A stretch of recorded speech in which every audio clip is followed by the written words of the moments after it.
కాశీ విశ్వేశ్వరుడు, అలంపూర్ బాలబ్రహ్మేశ్వరుడు సమానమైన శక్తి గలవారని చెబుతారు. అది కాశీ అయితే ఇది హిమలాపురం.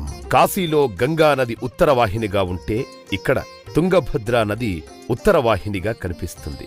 కాశీలో శక్తిపీఠం విశాలాక్షిదేవి అయితే అలంపూర్లో జోగులాంబ అమ్మవారు 5వ శక్తిపీఠంగా వెలిశారు. అక్కడ కాశీ విశాలాక్షి అమ్మవారు అష్టాదశ శక్తిపీఠాల్లో 17వ శక్తిపీఠం.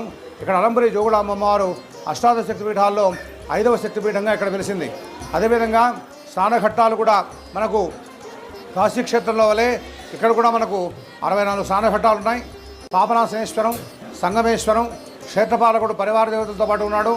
అక్కడ మన వారణాసి క్షేత్రంలో ప్రత్యేకంగా కాలభైరవ స్వామికి ఆలయం ఉంది. కానీ ఇక్కడ మనకు పరివార దేవతల్లో కాలభైరవ స్వామి కూడా ఉన్నాడు ఇక్కడ క్షేత్ర ప్రమాణంగా.